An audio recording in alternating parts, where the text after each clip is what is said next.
lot. Every day I wake up is another blessing. Every day I wake up is another blessing.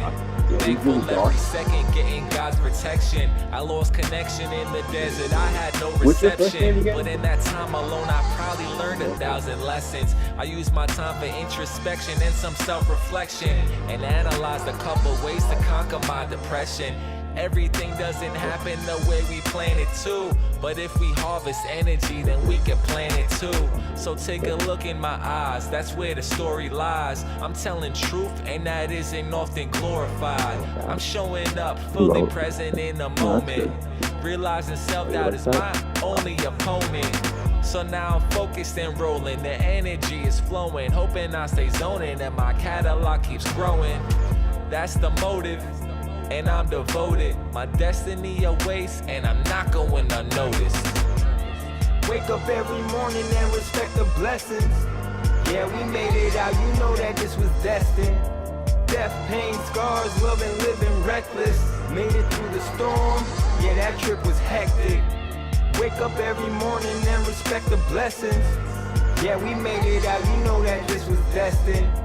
Death, pain, scars, love and living reckless. Made it through the storm, yeah, that trip was hectic. I won't lie to you, baby, I took some summers off, but now I'm back at work trying to cover summer's cost. Had a couple battles, some were won and some were lost, but I fought for my life, I had no other choice. I feel grateful that God gave me another chance, but I don't understand, I still don't fully understand. Lessons learned and feathers earned. You don't think it's possible until it's your turn. Now we fight like we got nothing left to lose. No one else on earth has been in our shoes. Some will consider it paying our dues, but now we rock these battle scars like tattoos. Wake up every morning and respect the blessings. Yeah, we made it out, you know that this was destined. Death, pain, scars, love and living reckless. Made it through the storm, yeah, that trip was hectic. Wake up every morning and respect the blessings. Yeah, we made it out, you know that this was destined. Death, pain, scars, love and living reckless. Made it through the storm, yeah, that trip was hectic. Wake up every morning and respect the blessings. Yeah, we made it out, you know that this was destined. Death, pain, scars, love and living reckless. Made it through the storm, yeah, that trip was hectic. That should be it.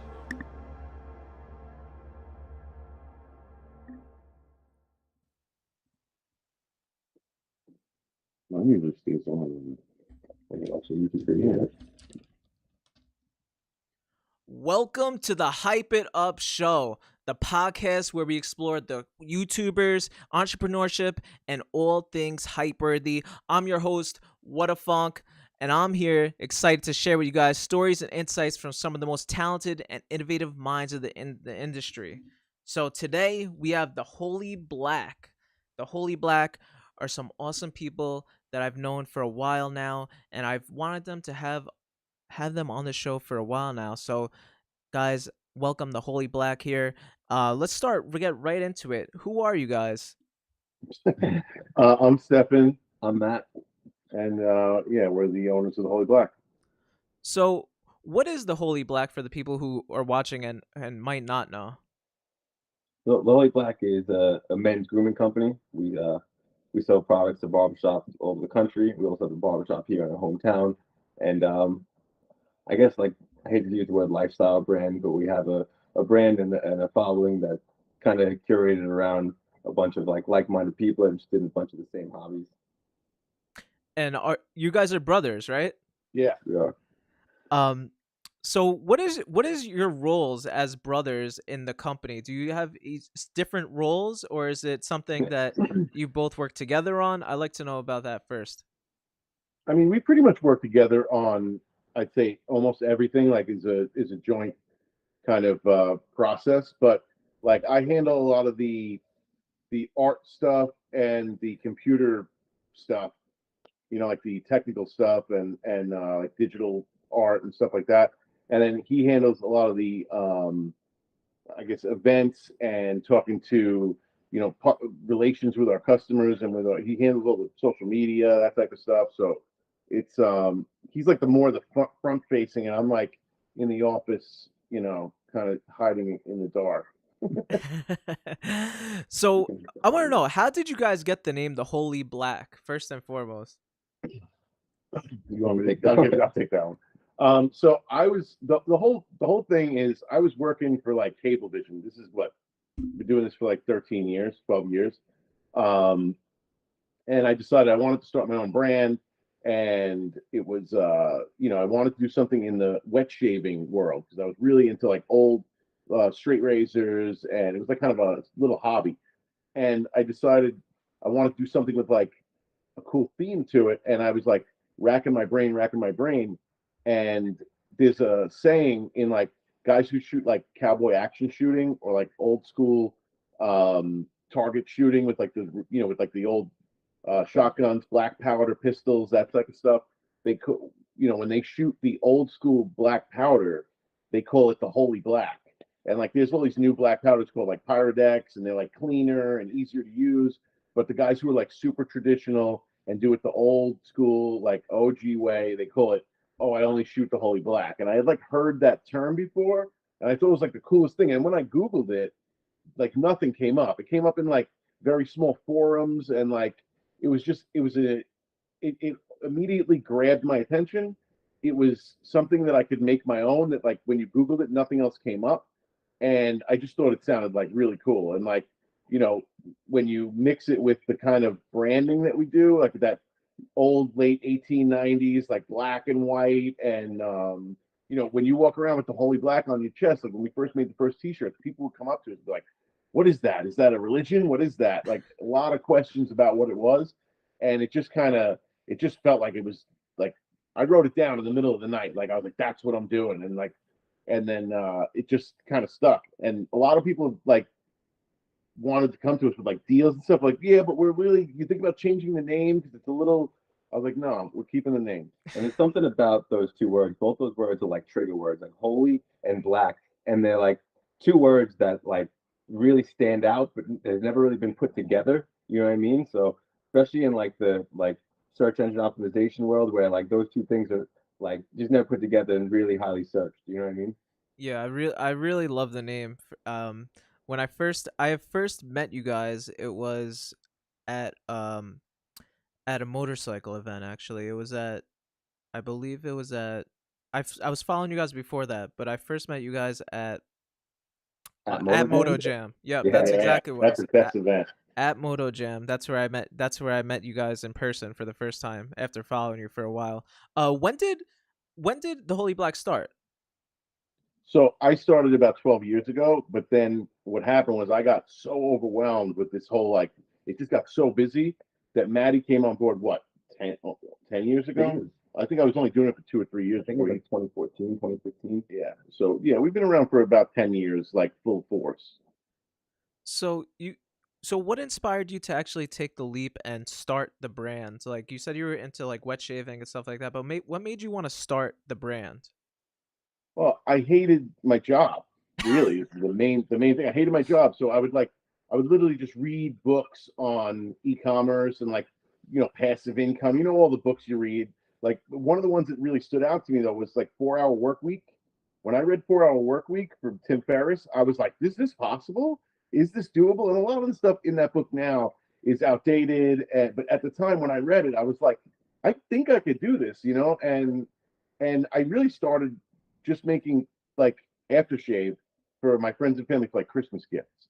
And then like people wanted like refills, and then people wanted to buy them off me. And then I opened an Etsy shop, and I couldn't keep anything in stock. And I said, all right, let's go full force on this like 4 Hour Work Week style thing. And I completely went off the rails based on his recommendation. Like, he's like, pick one product, only do this, don't get involved personally in the brand, and like we broke all the rules doing that. But it just was like so much fun to take like what you're doing for fun and bringing it into the brand. And it got kind of spiraled out of control. And that's again why when I brought Maddie and he's like, let's pull this thing. I was trying to like make side money, like make enough money to like support myself and just kind of chill. And Maddie's like, let's blow this thing out of the water. We're gonna go here. We're gonna go here. We're gonna hit the national shows. I was like, holy shit! I don't know if I'm ready for this. You know what I mean? So, we got to pour a little gas on it. So just to give you an idea to kind of like paint the picture of like when it all first started, like Stefan's been like a crazy creative hobbyist like since he's a little kid, always like building stuff in like our mom's basement and making fucking movie prototypes and really just like above and beyond like just creativity. And I've always had small businesses and stuff like that. And when I saw him kind of exploding and starting to get overwhelmed, he was like I almost shut it down. I was like, I can't do this. He got to the point. He was like I can't handle all this. You know what I mean? At the time, I owned music studios, and I moved him into one of my like smallest rooms. It was like a 10 by 10 music studio. Yeah, I was literally in my mother's basement doing this like for the first year. And then we moved in and we kind of joined forces, and it was just me and him. I had my phone. He had a laptop. We had like a little like shelf of like 12 products behind us, and like we would like clap hands every time we got a sale. You know what I mean? And like we just stood in that studio for like 3 years straight. And every time like I would rent that room, we'd take our shit up, we'd move into another room, to the point we got like I built another studio, and then half the studio was for making music, and that paid for our space. So we had like free space to work out of. And then we got to the spot where we rented out our space, and we were able to take over the warehouse next door, and the studio paid the money. So we all kind of always like just finding a way to like grassroots build this business. Like we literally never had any investments. We started this business like $1,000, like you know what I mean, and just like slowly did whatever we had in our network and like at our fingertips to kind of like make it work, and to the point where it was self-sufficient. And like, but just that whole like grind all the way up there was really like the best part. Like, I mean, we're still having a good fun. We're still doing that same thing. Like we still try and do everything as much as we can ourselves, as and try and keep it in house, because you that's the only way to keep the quality up on a lot of things, and you got to kind of pick your battles on what you farm out and what you do yourself. That's why it's funny. Before you like, which you guys have individual tasks, like we do all the tasks, like you know what I mean, from concept to shipping, like all the way through. It's been like that for a long time, but we enjoy it that way. Yeah, if I wasn't having a good time, we would do something else. Yeah, so I was actually just about to ask you guys about, doing everything yourselves. So I want to know why is it so important to you guys to do it yourself? Like, why is that important to you? I feel like we've tried certain things. We're like, you know what? I really don't want to do the shipping. And for years, for what, 3 or 4 years, we had a warehouse where we would send the product directly to the warehouse, and when the order came in, they would ship it out. But you know what? They didn't put in like the extras. We like to throw in extras. We know the when I see orders come in, I know almost all my customers' names, especially like the ones that are always ordering, and I'm like, oh, you know what? That guy, we got to hook him up. Or we just wanted to be able to like one day say, hey, you know what? Today, if you order, we're going to throw in a free this. And like we couldn't do that when you have someone else handling your shipping, and like with making the products, a lot of our media comes from like when we do the limited edition products. Like I guess I could order stuff from China at boxes and and have everything like, but like the whole way we grew is by showing people what we're doing, right? Like when they get to see us formulating, get to see us designing it, get to see us printing it, filling the bottles, shipping it, and like they get to see it all the way till it shows up at their house, and then they get to have the experience when it shows up. And there's like a fine line with that too, because like being a good business owner, it's so important to know how to delegate and know what your strengths are and know what you should be doing and what you shouldn't be doing. And a lot of times, especially in the beginning, like all the things you shouldn't be doing, you need to do them first to really understand them and to be able to teach them the right way to other people on how to do them. But like it's important that like you learn on the way up how your whole business operates, and then you know what to delegate, and then you know what to pick that is your strength, what to work on. And like so like there are products that we used to make and it didn't make any sense for us to make. Like it's literally 2 ingredients mixed in a bottle, and that scale, like it takes up all of our time, you know what I mean? But there's certain products that you can't make at mass manufactured, and that's what we pride ourselves on. That's why we make it here. And like so it's just a very important balance that you need to. A lot of business owners are like control freaks, and they need to have their hands in everything, but it just hinders growth, and you can't grow that way. So like again, it's important to be hands-on, but it's also important to know how to delegate. Yeah. Also, we use freelancers for a lot of the boring stuff. And we have someone that does the shipping. Like we can't be doing shipping all day because that's a full day job, But that person's in house now instead of outside. And like you just got to pick your battles with that stuff. Yeah. So I want to know, like, from the very beginning, how did you start to grow the customer base? You guys have, repeat customers doing limited edition drops, sell out in seconds. How'd you guys grow it to this point? How'd you start the customers? Like, where did that all start from? How did that start? I think I think to the beginning, one of my biggest growth factors was on Reddit. I was in like one of those subreddits that's super tight niche. It was all wet shavers, people into, and I was making aftershaves and shaving soaps that were kind of outside the norm fragrance wise. Like everything was like lavender and sandalwood, and I was doing like gunpowder spice and smoke and pine and like things that just hadn't really been done in fragrances for soaps and aftershaves, and I got kind of like a cult following. And then once Maddie came on board, it was like my Instagram had like 50 posts on it when he showed up because that was enough to keep me so busy I couldn't even go further than that. And when he came on board, it was like, okay, Facebook, Instagram, let's grow them. And it was at the time when you could grow them organically by just we were doing giveaways. You just loop giveaways with like a bunch of different vendors, just making as much media. We had Box Visuals too, making media with us, and he was on the payroll pretty much. He was with us every single day, and we tried everything. We did everything from daily vlogging to, shorts and skits, and we were just putting out as much media as possible. And we're doing a lot of the photography ourselves back then, and then we make friends with photographers and do things in trade. We also go to every tattoo convention in the country, travel the country doing that. And just Yeah, that's the whole other really side of it is really like guerrilla, like getting out there with a backpack on and your samples and your gear and your card and going out to these shows. Like we used to go out to all the big hair conventions before we could even afford tickets to get in. Yeah, we and sneak into them. Sneak in with backpacks and samples, and we'd go and we'd be hitting every single person in there. And actually, Maddie was gangster. We did a couple of these shows, one in Manhattan, one in Chicago, where we snuck in and we brought 1,000 flyers, and we brought a bunch of our good-looking friends that are better looking than us, and we sent them out. And they gave all the girls at the hair convention. Now there's 100,000 people at these hair conventions. Flyers with pictures of like all the famous hairdressers saying they're going to be at this party tonight, and then we're having a huge party. Come meet all these people. And then we would like later ask those people like, yo, come to our party. It's free. We got a limo for you. And then we would go find a bar in that town and be like, listen, it's a Monday night because Monday is when they have these shows because that's when hairdressers don't work. And he would get them to let us keep the door money and let them keep the bar. And we would bring like 1,000 people until there was a line out the door. I mean, I'm sure you have a couple things you want to say about because those parties, and there's videos on YouTube of these parties, and we slapped them together in Chicago, in one night, and like totally guerrilla marketed to the point where like people were getting in trouble for showing up to our parties, like because they were sponsored by other bigger companies. That's amazing. I love that.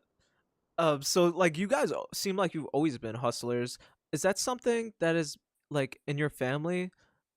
I have a question actually. Yeah, Who is Big Al? Big Al. yeah. Big Al. Big Al's our grandfather on my father's side. He's a barber. His brother was a barber. They owned barbershops they owned a barbershop in Brooklyn. He actually worked for Ford on the assembly line when we were kids. And he's got him. Both of our grandfathers were like gangsters. You know what I mean? Like my other grandfather was a tailor on my mother's side, and my mother's a hairdresser. My father was a barber. My uncle was a barber. Like we're in that industry. So like that's how we ended up getting into, like, when I inherited Big Al straight razors, I started sharpening them, and that's what got me into the straight razor shaving, and that's how I found that whole thing. So like we have like paintings of him hanging in the office, and like what do we do? I love that he just even knows. Yeah, he even know who Big Al is. I did a little research. He's our grandfather on our father's side, and he was a G. Yeah, he got his like barber's license hanging up in the barbershop and stuff. But yeah, to answer our question, our father's side of the family are all hustlers. All of them, Yeah. they all own either Restaurants yeah, and and they still businesses. do. And it's just that's in my blood. That's literally like that's my drug. You know what I mean? Like that's the entrepreneurship is what keeps me going. Like that whole like thought process is like my favorite thing to do. Yeah, Yeah. like Maddie was the kid in high school that sold candy bars out of a backpack. You know what I mean? Like, oh, you want candy bars? And then like he's owned like chimney businesses and music studios and like coffee trucks and like he's always been hustling. And I've always just want to make weird shit. And then he's always come in the room and be like, that thing's really cool that you made, but like, how do you make money on that? I'm like, no, I'm just making this for my friend, or I'm making it for fun. I'm like, just seeing if I could do it. And he's like, no, try and make money with that. You know what I mean? So I would always work like a regular job and just be happy and then come home and like make weird shit on my kitchen table, you know? Yeah. So I want you guys do a lot of like themed fragrances and themed products. What's like what's like the idea behind that? Like how do you guys approach those projects? I mean, my whole thing is I want when the product shows up to your house, I want it to be like an experience. We want you to like say, "This is amazing." I'll open it up, it lights up, it plays music, and smoke comes out of it, whatever it is. Like I want it to feel like a really cool experience when you get it. And also those limited projects that we do, they're always in like glass or porcelain or wood, and I want them to be like our whole thing is we want them to be heirloom quality. Like I want these to be the antiques of tomorrow. Like everything today is like throw it in the garbage when you're done with it, or like when it breaks, throw it out. And like now, I want to make stuff that like when I make a boar brush, like that's something I have my grandfather's boar brushes and his badger brushes. Like I want us to make stuff that you don't throw it away when you're done with it. You put something else in it, or you give it to somebody, or you pass it down in your family, and like it's really important to make heirloom quality like experiences for the customer, and like that's our whole thing. And to be honest, it's like it's such a rip doing it. Like be able to come up with like like we get together and when we start brainstorming, like we have in our calendar, we have special days we dedicate just to like the second half of the day where we just brainstorm limited edition ideas. And it's one of our favorite things to do because we hang out and we got a book full of them and we come up with all these ideas, but then the ideas turn into designs and then designs help us think of the fragrance and then we go into the lab and we start mixing things and then we start working on them and like to come up with an idea and then watch it develop into a physical product and then have something that people want to actually buy.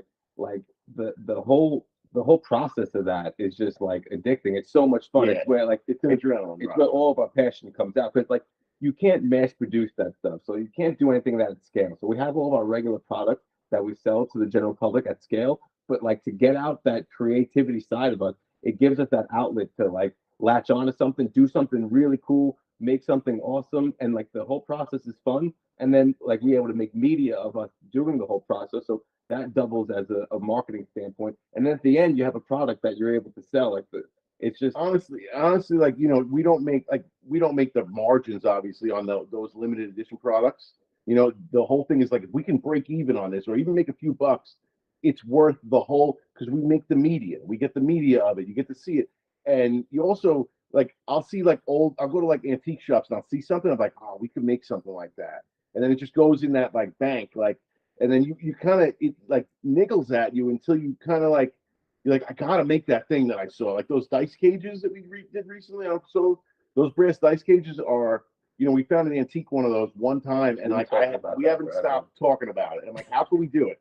And we got together one day and we like, all right, how can we make this so I can make at least a couple hundred of them? You know what I mean? And like, the original ones were very fiddly and a lot of work to put them together. But the design we came up with, which let us kind of skip a few steps, it was really worth the effort at the end of the day. And we only sold maybe 100 of them, you know what I mean, but it was so fun like figuring it out, coming up with the design, and then when they're done they look exactly like you pictured in your head. Like I get off on that shit. So when you're doing the limited edition like drops, what comes first? Is it like do you think of the fragrance first? Do you think of like is it like an all together idea? Like how does that process work for you guys?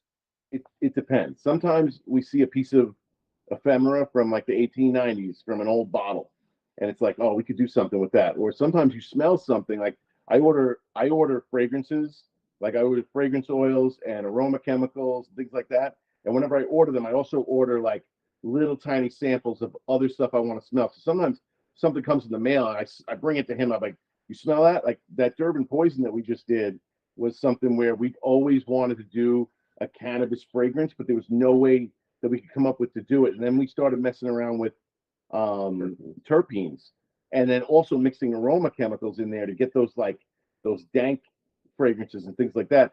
And we came up with something that smelled so good that we were going to make an aftershave. And I had the whole design done and everything.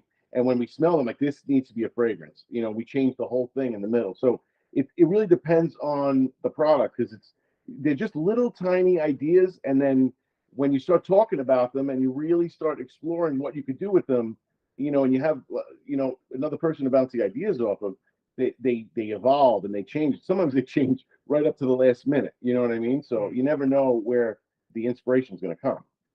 Why do you think the details are so important? You guys are very detail, down to like the very fine detail. Why do you think that's so important? I mean, details, to me, details are literally everything. Like, you know what I mean? The big picture is only so cool if it's built up with really cool details. You know what I mean? Otherwise, it's just mediocre at best. And like the thing is, if you skimp on the little things, it shows in the overall product. Like when I started the company, I said, I'm never gonna go to plastic bottles. I'm never gonna go to printed bottles. I'm never gonna do this. I'm never gonna do that. And because that dilutes, like when I started, it was hand cut labels and glass bottles, but like you can't scale like that. So allowing us to do the limited editions lets us continue to like, stain all the labels with tea and like do all those processes that really, I don't know, it's just important that when you get it in your hand, I want it to feel like it's been on a shelf for 100 years. And like, sometimes we some of the products, we put dust in the boxes, and like, I want it to really feel like something that you would have gotten 100 years ago, like when things had to be made in glass and with corks and wax seals and the ribbons and all those things matter. I think if it was structured differently, where we were doing these products for just to make money, then we would have to skimp out on all those things. But the way we stay focused on doing it is like, we wanted to be done to be a piece of art. Like we wanted to go all the way through and just make sure we stay within our budget. Like, you know what I mean? But like at the same time, like, we're not trying to just mass produce them. We're trying to make something that is truly special and handcrafted. Like that's the actual goal. Like, you know what I mean? Yeah. So You know, the Holy Black is like very well branded, very well branded. Is that something that is thought out, or is that something that just comes naturally to you guys? What how is it so branded so well?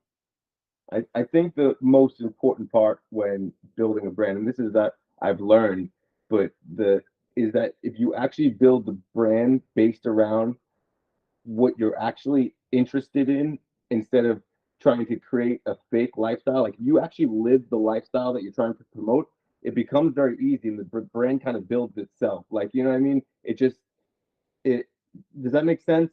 Yeah. yeah, I think that like when we're into like old cars. The thing is, Maddie's really into like 19 what like I'd say 1920s to 40s, like oil and gas memorabilia, hot rods, that type of stuff.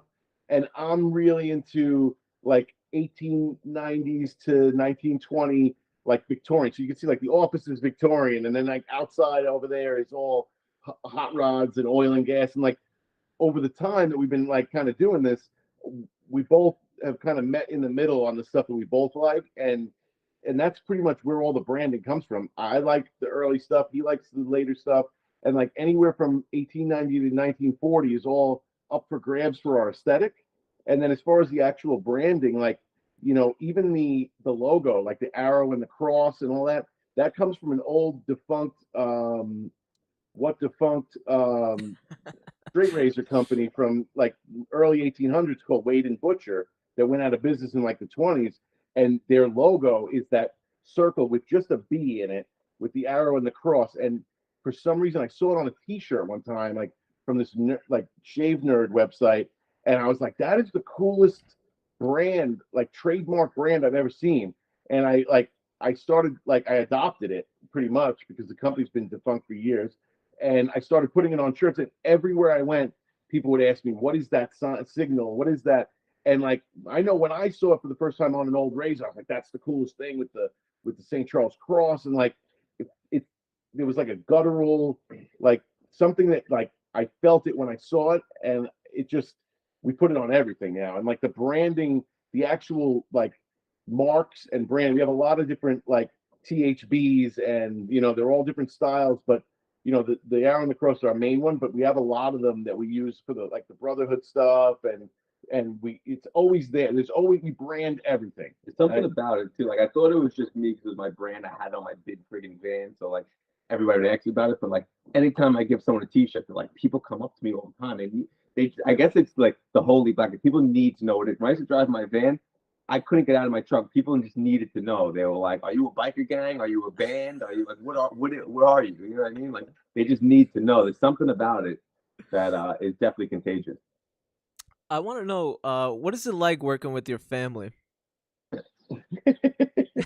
To be honest, like you said, I've owned a bunch of businesses in the past. I started out with partners, and then I realized early on that partners is like the worst thing you could possibly do in general. Like that's just it's a bold statement, but it's true. Partners suck.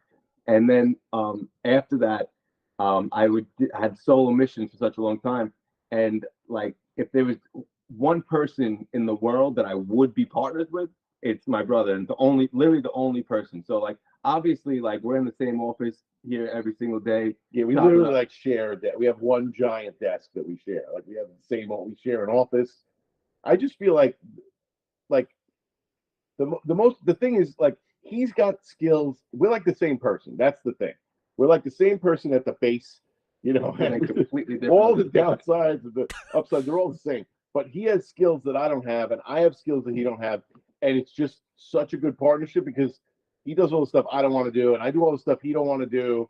And at the end of the day, when it comes down to it, if there was an issue, like I'll give him the whole company. I don't give a shit. That's the thing. We'll do it again. Months Something else. What happens with partners is like money's where it always gets funny. You know what I mean? I don't give a shit. And like with us, like it's not we're not going tit for tat and like you did this, I did this. Like we're just both living. We're living off the company. We're both able to live off the company. We're enjoying ourselves. Like we look at each other at least once a week and like, damn, this is fun, right? This is our job. Like you know what I mean? Like we're just having such a good time that like if this was like some real grind work where we were just doing paperwork and like eventually it would get sour. But like it's just and the thing is, it's nothing's consistent. Like every week we come in here, we're doing something completely different. So it's really like we're just chilling all the time. And like he stays in his lane, I stay in my lane, and like I use his advice, he uses my advice, and like I don't know. I think we have a really good system, but also I think that the company itself, the way we structured it,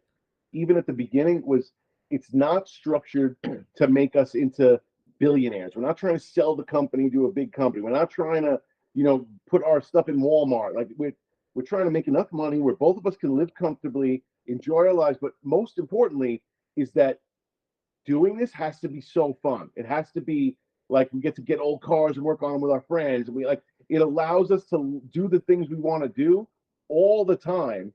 Obviously there's a lot of work involved, but like, when we do these limited editions, like 20 of our friends come over and help us. You know what I mean? We order pizzas, and like when we do those live game shows, all our friends come and like we have them in the studio on. Like it's just like how much fun can we have and still like make enough money to live? You know what I mean? Yeah. And obviously everybody wants to. I would love for the whole thing to blow up and be the biggest thing, but for us, it's really important that we keep it grassroots, that we keep it real, and like I don't know. I just like it needs to be fun and it needs to make money. That's all that really matters. And honestly, like if you do it that way, I feel like you have a better chances of, gaining a lot of exposure and doing all the right when you're staying authentic and like you're really just building something that's real. And I think people could feel that. You know what I mean? Definitely. I want to give a huge shout out to everybody who's watching live right now. You guys can ask the Holy Black a question. There's a form that's pinned to comment. You can ask them a question, and we'll be answering your questions at the end. So everyone could ask a question who's watching right now. Thank you so much, everybody who's tuned in. So I wanted to ask you guys. So like, I'm sure every day is like different. Like running a business every day is like a different thing. So like, what's the day in the life like for each of you? Is it like is it something you have like scheduled the night before? Like, all right, so this day I'm gonna do this, that. Like, what's a day in the life? I'm just curious. And the themes. Yeah, so we have a pretty tight schedule. I don't know if you call it tight 'cause it's loose sometimes, but we have everything nailed down to literally like the half hour. We have so like, and we're both completely different. You know what I mean? Where he comes in the morning, I shoot, I hit the barber shop, I come back here, we have a daily meeting about the Holy Black, and like we go to our daily tasks. But like one of the things that we do that I think caught on that works really well is we give each day a theme. So like, Mondays sales, Tuesdays marketing, Wednesdays media, like, you know what I mean? And we have two late nights, Tuesdays and Thursdays, where we get here at 8 a.m. We don't leave till 8 p.m. And We're lucky. so those days have two separate themes, you know what I mean? And there's like one we do maintenance, one we do limited edition discussions, like one we do brotherhood. There's a different theme for everything. So every day we have our daily tasks where like we have a list that we constantly work off of, that we both have our own task list. He has his, I have mine. We work on it on our task section, and then we just a lot of times we have to put out fires. Every day something comes up, or something needs to get done, or someone's got to run somewhere. So shit gets funky sometimes, but we try to just always revert back to that, and always make sure every single day you touch on that task. Yeah. So like no matter what, if today's sales and you were running around all day long, you know what I mean, that last hour of work, you sit down and you do sales, and then like each one of those tasks gets broken down into like those sales is hundreds of different ways to do sales. Like he could do sales a certain way, I could do sales 100 different ways. You know what I mean? So we break them down, try and spread it out. And like I said, you can never really. Us personally, we can't. We're not like regimen type people where you're in the same spot at the same time every single day. We're all over the place all the time. But we try to have like controlled chaos. Yeah, that's why the theme is important. So it's like, okay, I know what I'm. Within my theme, within my sales theme, I have a list of 100 different types of sales we want to run, or his sales thing is contacting barbershops and doing PR and stuff, contacting our customers. Like this, we have different tasks on both of those on the same theme. And another thing that's really important to us is that we started bullet journaling a couple of years ago, where every day we keep these little black notebooks, and every day we schedule our whole day out down to the half hour with a list of to-dos and all that stuff. And it's really important that we, like, if we start falling off on not journaling every single day, like, and not scheduling every day, then everything falls apart. So we always come back to the most important thing every single day before you do anything else is to get your schedule on paper for the day and just try to adhere to it as close as you can. There's a lot of moving parts to the Holy Black, to be honest. Called beast mode. We call it beast mode. I love it. Whole structure. I love it. That's some great tips for anybody out there who's trying to do their own thing. The beast mode is a really cool thing to touch on. I won't give you the whole like breakdown, but pretty much it's like a competition that me and him have. There's amount of prize money at the end of the year that we have, and every day you have to do certain things. You have to be here on time. You have to be up and at the gym. You have to whatever. There's like 12 tasks that have to get done every single day. And some of them are simple, some of them are as easy as being on time. And if you get all those tasks, you get a little gold star on our little kid calendar. And if you get at least 4 out of the 5 days of the week, you keep your money for the week. And if you don't get 4 days, you miss more than one day, then you lose $200 a week or whatever it is. And at the end of the year, that's where you get your bonus. So the other thing is, if the other guy misses 2 days and I get a full 5 days, I take his money that week. So it's like a little friendly competition, and we do it every year. And we have like a cup, a little silver cup that you win, like an old trophy from the 1800s, and like it's just a good way to keep each other motivated, and it's a fun way to keep each other accountable and like give yourself a little prize at the end of it. I like that. It's a good way to hype each other up and keep each other focused. I like that. Talking about motivation, like, how do you stay motivated as an entrepreneur? Because like there's always like being an entrepreneur is pretty much like you were saying, like putting out fires every day. Like, how do you stay motivated during having to do that every day? I think it's natural, just like human nature, to kind of go in waves where there's points where you're super hype and you can't wait to get to work, and then times you get into slumps where you're like, what am I doing? Like, you know what I mean? But to be honest, like especially for us, I feel like it's kind of easy to stay motivated because like we're so passionate about what we're doing. Like if we were selling widgets and like something that had no meat behind it, I would get unmotivated extremely fast. Like you know what I mean? If I'm not fully like passionate and 100% in it, I lose all motivation. I've been like that forever. Like soon as I check out of something, like I'm done. Like I'm like that day.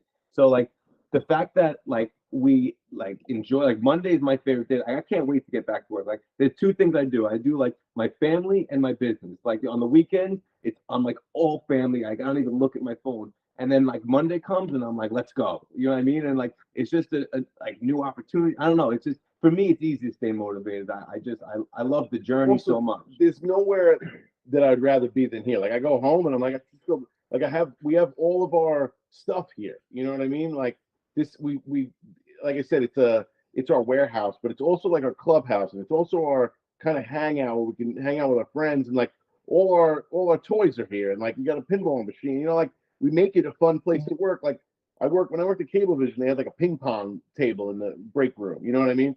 And then they upgraded and they shrunk everything and they got rid of and like that little thing really made people happy. And when they took it away, it was like you realize how important it is to like have a workspace that like if I need to take a break, I go take a break, and like I don't have to go anywhere to take a break. You know what I mean? So it's important to have a space that you like to spend your time in too. You know, I feel like that's really important.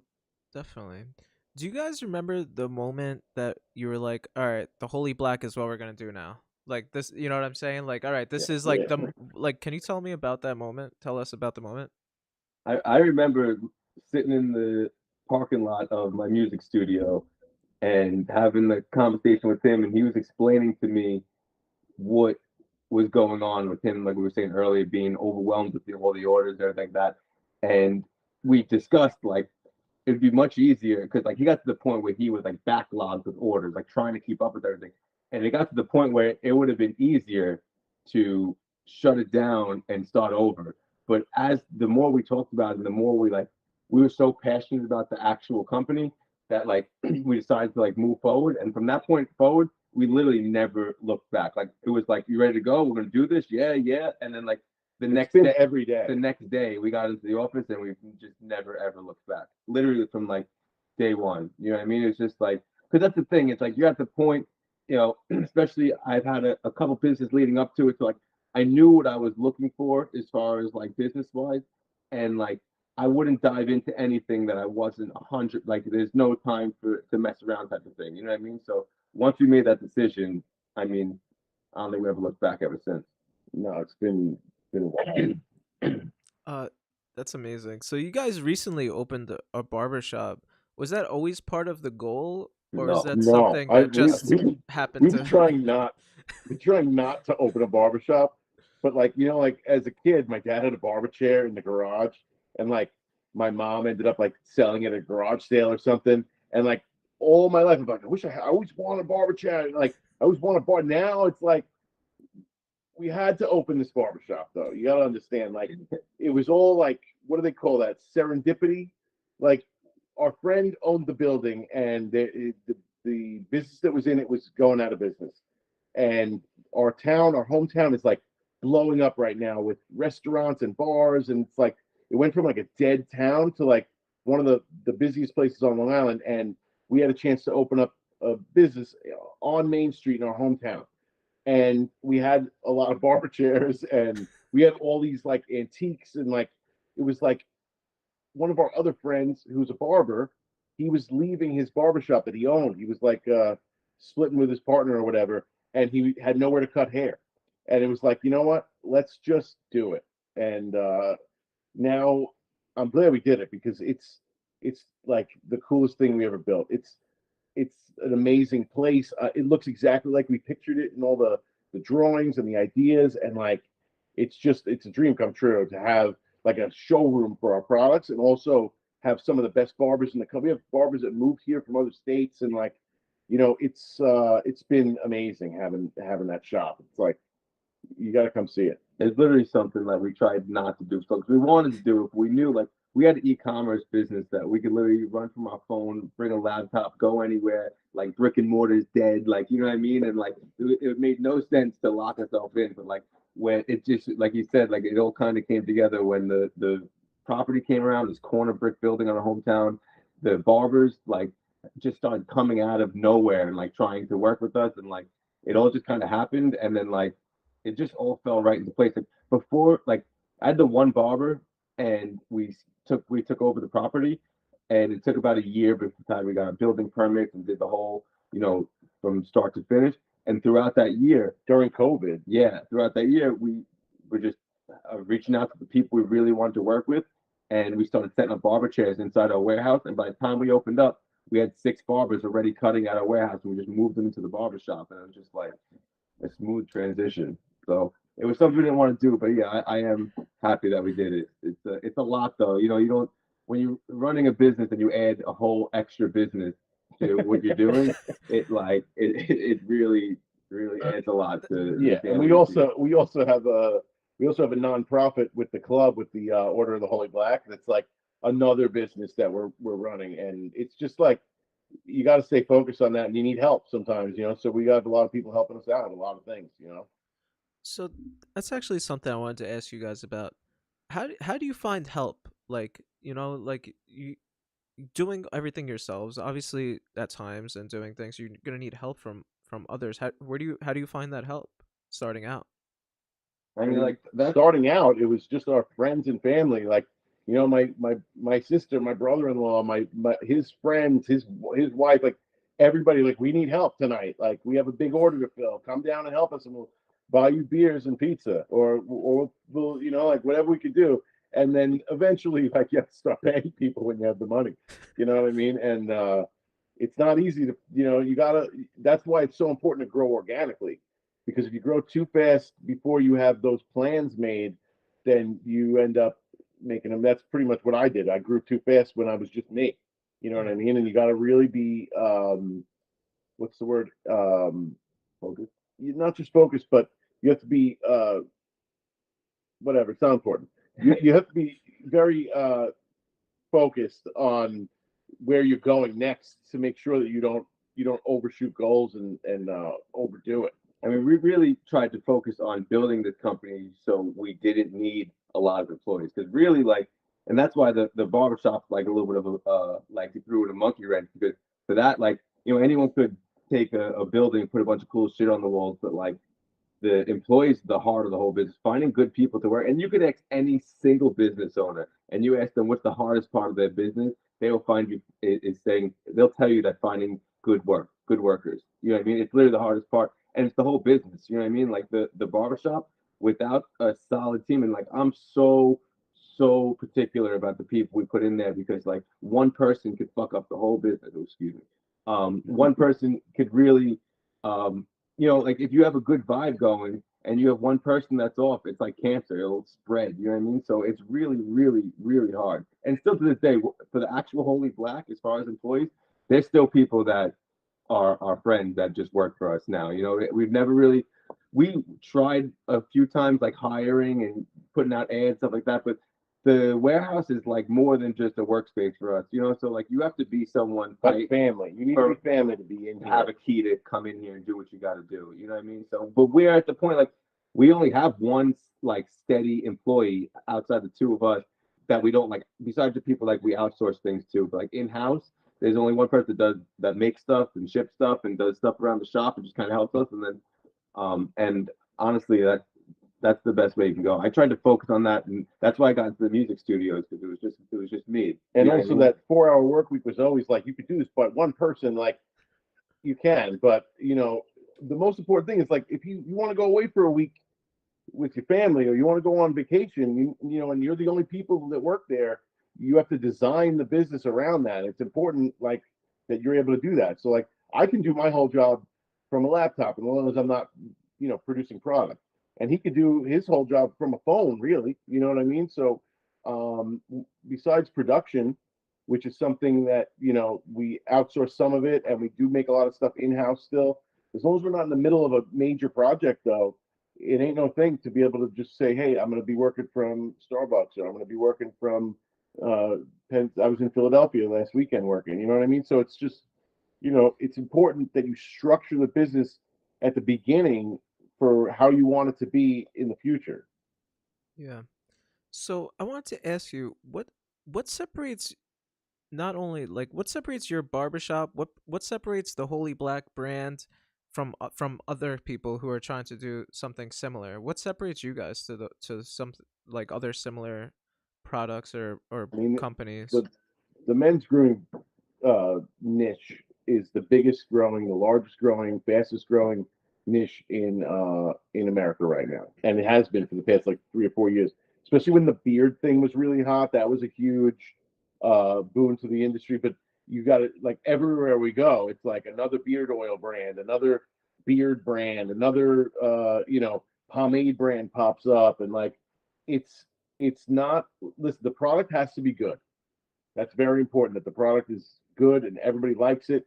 But it's not just the product or the branding. It's all about like getting people's attention. And it's important that they see at the beginning we were like, let's just, make the product speak for itself. But I think that the number one thing our brand has going for it is us. Like I want our customers to know us and like get to know what we're doing and like see the back end, and we're trying to be like super transparent. And I just feel like it's important that they get to see that we're a small business. We're not just like some huge corporate conglomerate, and we try to stay that way. You know what I mean? So I think that the relationships are really important too, especially even with our barbershops. Like we know all the barbershops that buy product from us. There's almost 500 of them. You know what I mean? And like we know all those guys. Maddie goes out and visits them when he can, and like we talk on the phone, and we've met them at shows, and like all that stuff. Like keeping it like tight like that is really important. What else do you think?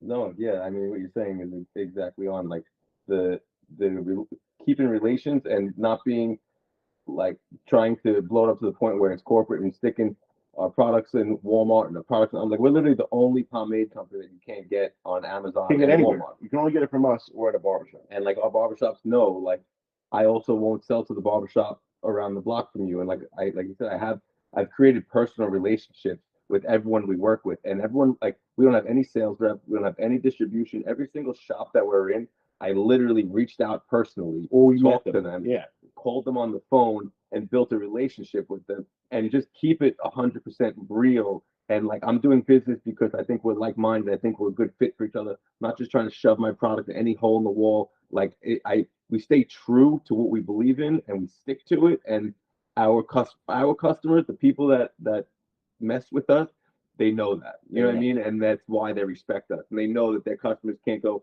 on their phone when they sit in the barbershop and order the product they have on their shelf for a cheaper price on Amazon. Like all those little things really, really matter. I really believe that building genuine relationships is the art of business. It really is. And it makes the job more fun because all those people are our friends. I can go to almost any state in this country, and like I got people I can like stay with. Like that's how tight a lot of these shops are with us. And like, when we have parties, people fly out to come and see us, and like, or they drive down from Rhode Island and Massachusetts. Like, I don't know, there's nothing like having like a whole bunch of brand new friends all the time. You know what I mean? Yeah, definitely.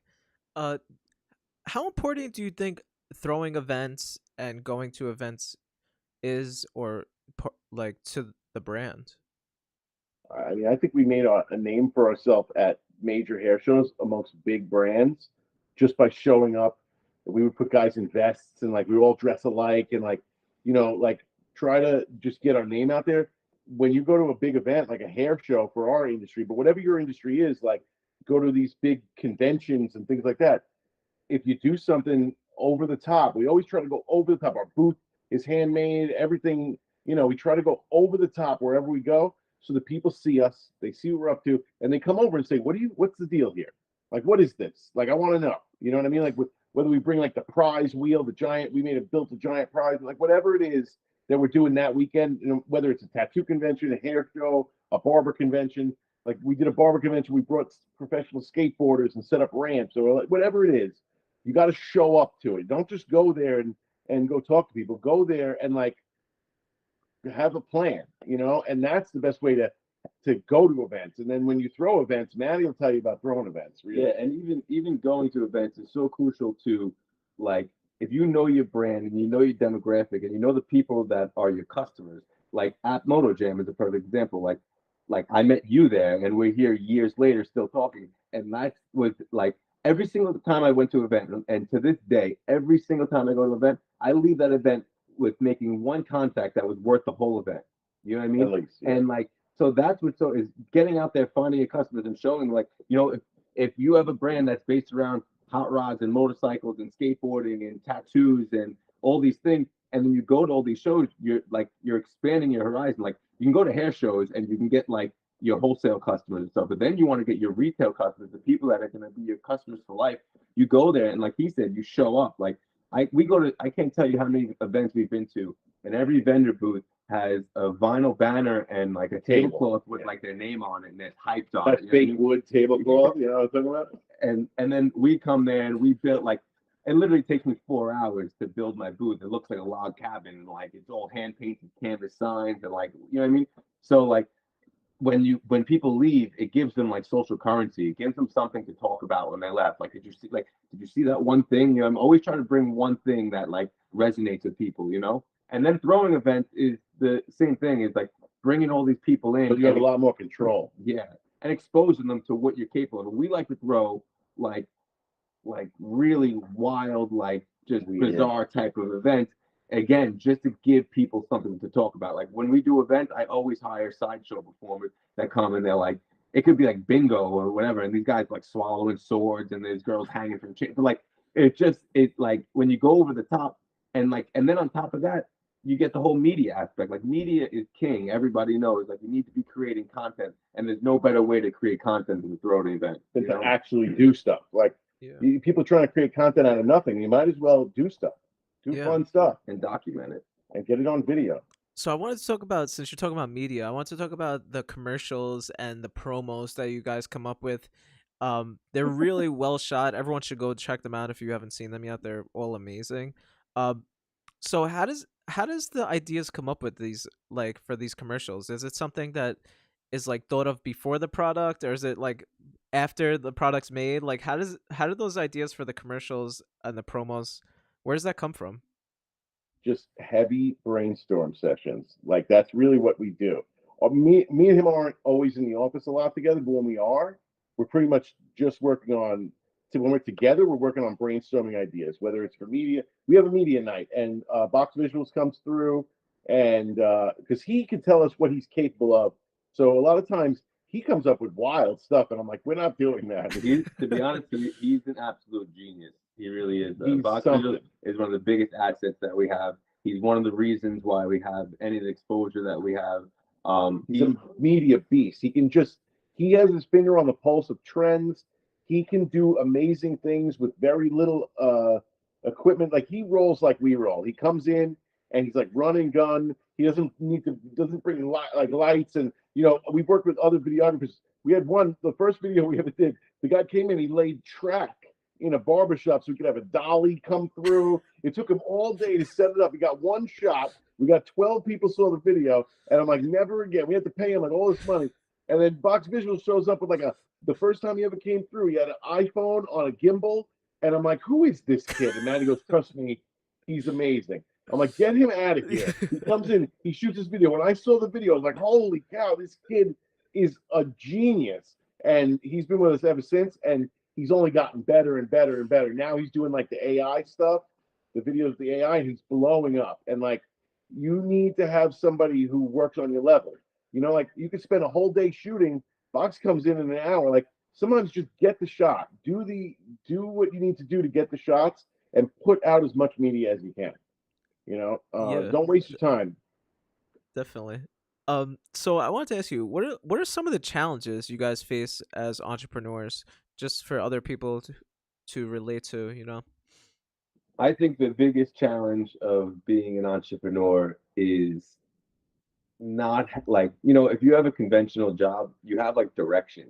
And being an entrepreneur and being your own boss, you you have to like, there's no one telling you what to do next. You know what I'm saying? And I think that's the biggest challenge, and that's what like sets apart good entrepreneurs from bad entrepreneurs. Is just like being able to have the uh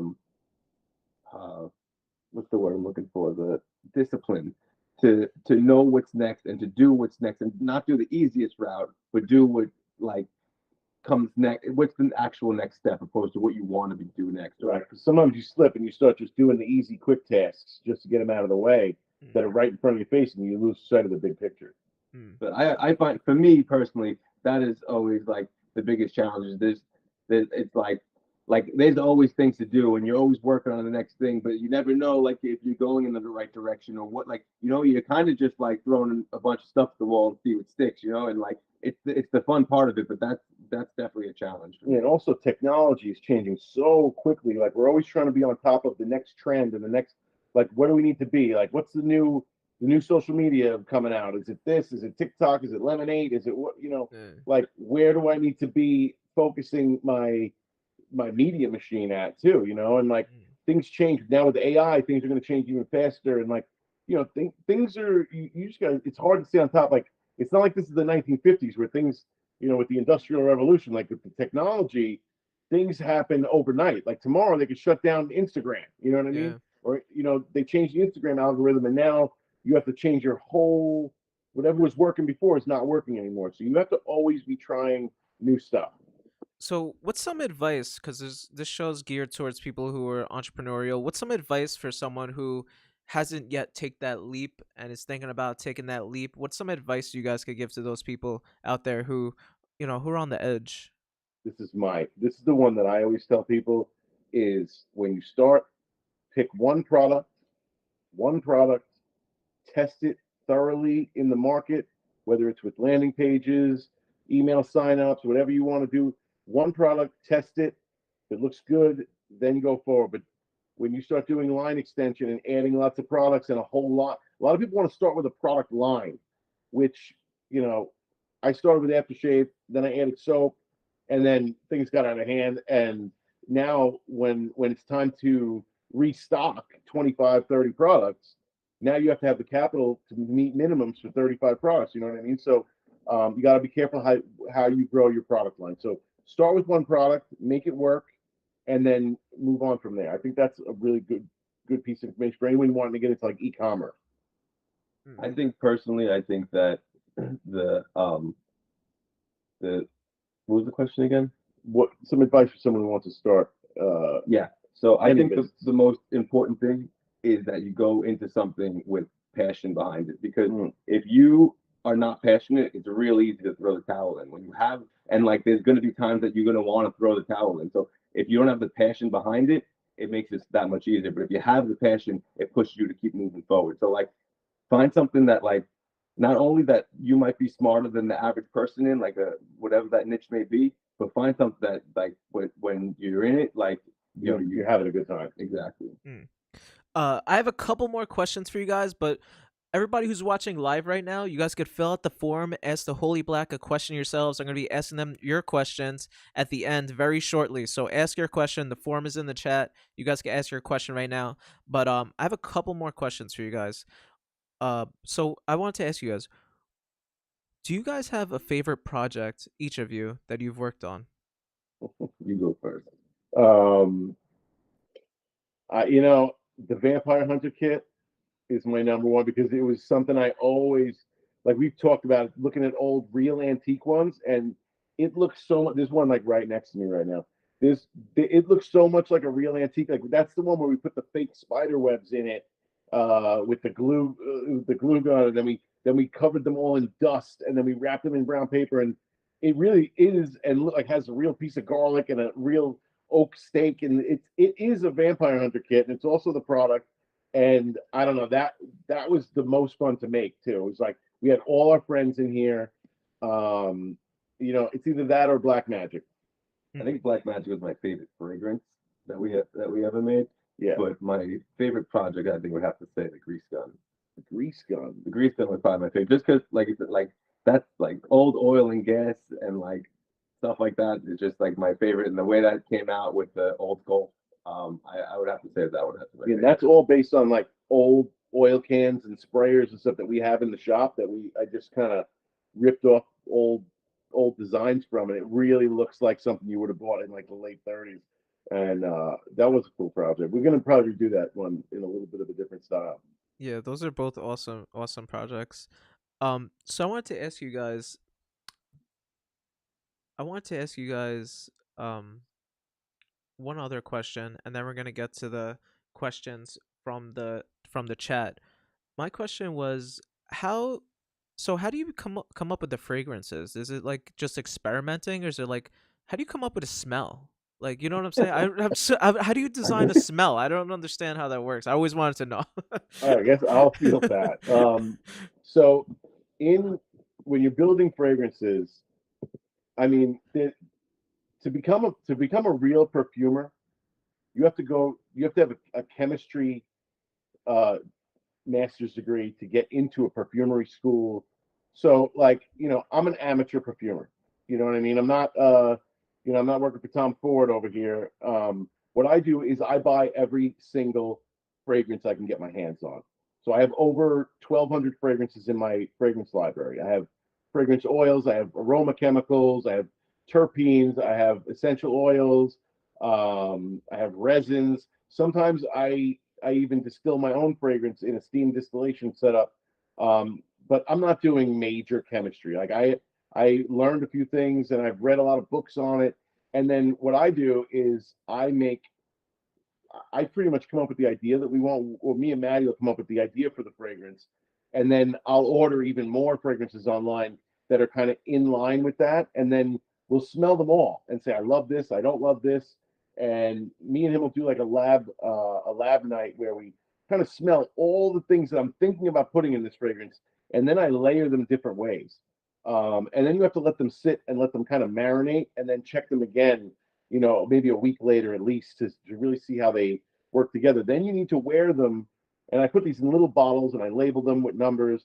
And then you need to wear them to see like certain fragrances dry down and they disappear, and certain ones linger, and some have better sillage than others. So it's really just experimenting. And then you kind of get to know the fragrances that you've worked with before, and you know what you have in your library, and everything's separated in accords, and you just kind of layer it up and build different fragrances. And then for me, it's really which one smells the best, which one lasts the longest, and which one goes with the theme that we're going for. Sometimes I get a single note fragrance and I'm like, I love this so much.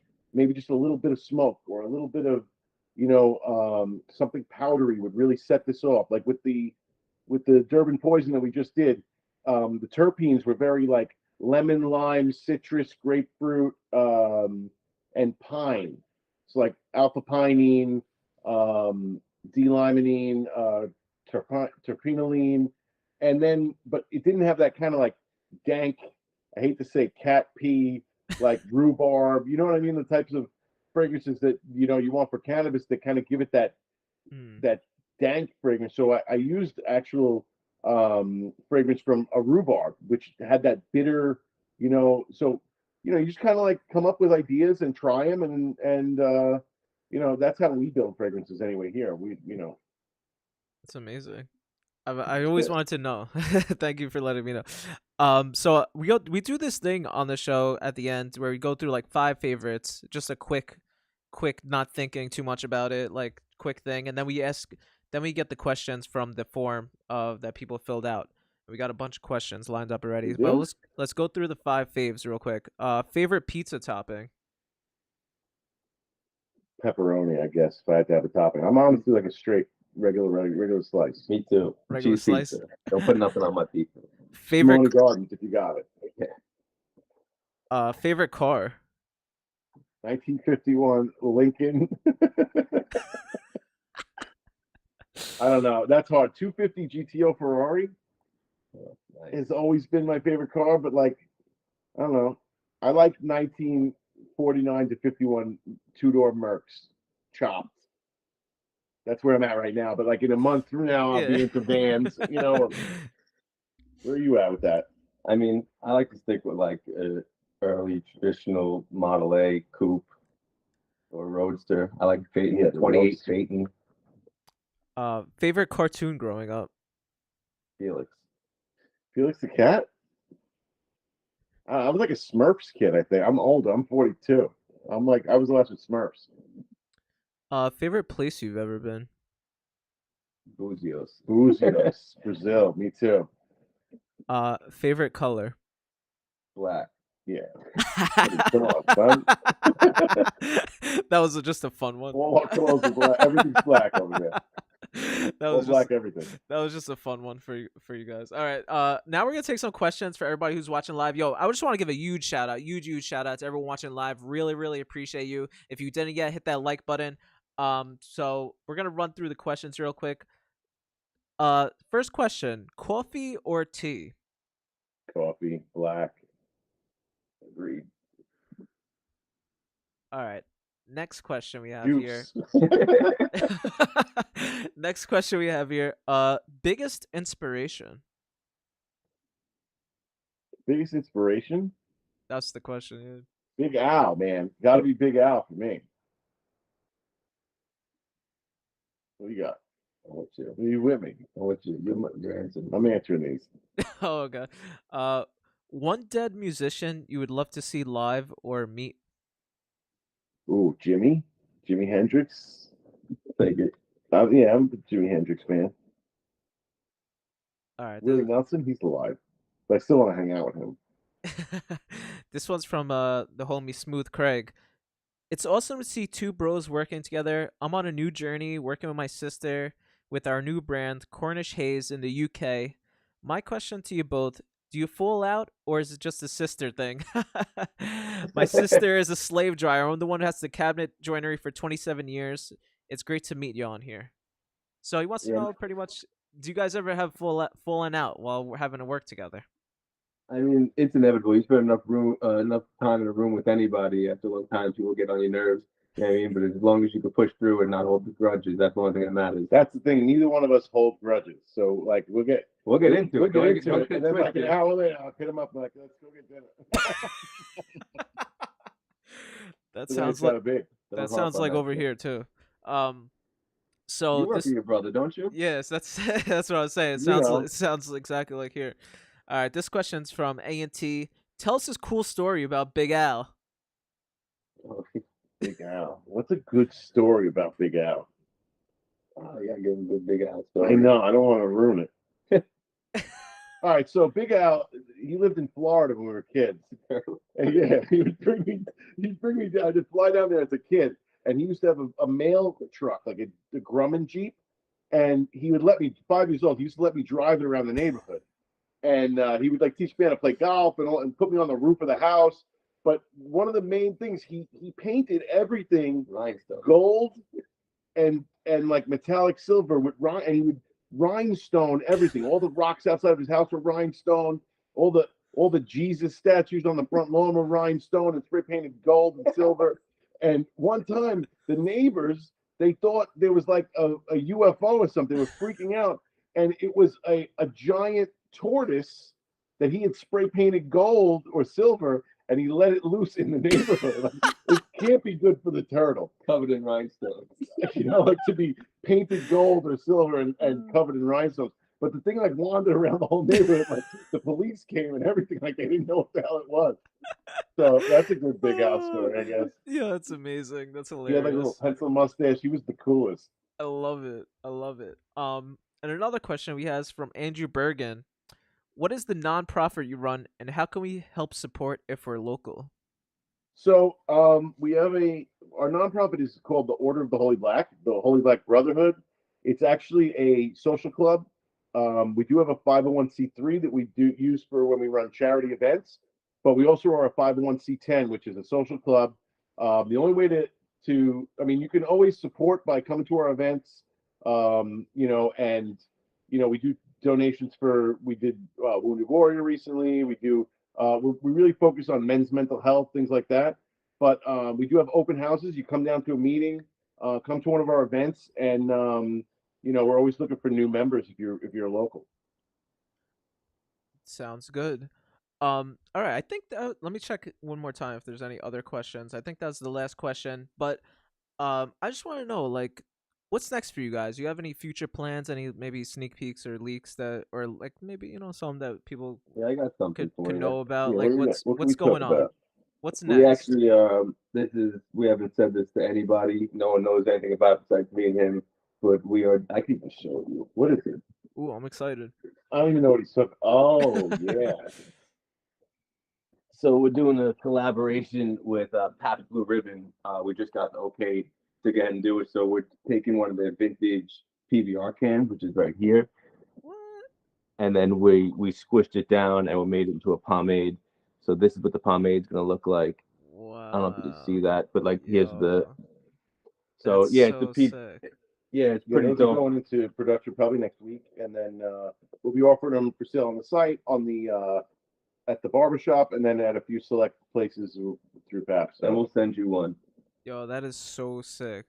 I PBR. want to do a Yeah. big shout out to you for doing this show. It's pretty cool what you do. Yo, Making up the media to get passed out to fellow yeah, we were entrepreneurs. saying before we came on the show, like you're the biggest hustle that we know. Like since you've been like we've been following you, and you've been following us for like almost 10 years, and like you're always hustling. You always got stuff going on, and I Keep it think fresh. I think it's great, man. yeah, Hype it nah. up. Hype it Thank, up. thank you, thank you, thank you. I want to give a huge shout out to you guys. Thank you guys so much. You guys are actually one of the first people on my list of people when I wanted to do this show since meeting you. And I wanted you guys to definitely be on here to hype other people up because you guys definitely hype me up. So I wanted other people to get hyped up as well. So where can people find you? And where can people follow you? Where can people buy I mean, Holy we're Black? the Holy Black. We're the Holy Black everywhere. So you can search anywhere and type in the Holy Black anywhere, and you'll find us. We got Instagram is where we're probably most active. We have a YouTube channel here with lots of old stuff and new stuff, and I think that's theholyblack.com. If you're looking for products, sign up for our newsletter and our SMS, and you get a lot of deals there and like exclusive stuff. And I think our next big event is going to be having a car show here in Lindenhurst, New York. It's going to be probably the biggest car show that the island's ever seen. It's going to be amazing. I think it's July 23rd. It's on a Sunday. So if you want to come down and meet the Holy Black Brotherhood, meet us, hang out, see some cool cars, that's a great time to come out and meet the family. Do an after party here at the compound. That sounds awesome. That sounds really, really dope. Once again, I want to say thank you to the Holy Black, you guys, for being here, showing some love, and getting people hyped up, and letting people know a little bit more about the brand and a little more insight about everything you guys do and running the show and everything like that. I just want to say thanks again, and thank you everyone who watched live right now. If you're catching the replay, hope you guys enjoy it. And thank you again so much, guys. And Thank shout you, out to man. everyone Good watching. interview. Yeah, we'll talk to you soon. That was great. And we'll catch you guys on the next Hype It Up show. Thank you so much, everybody, for tuning in. And peace out, guys.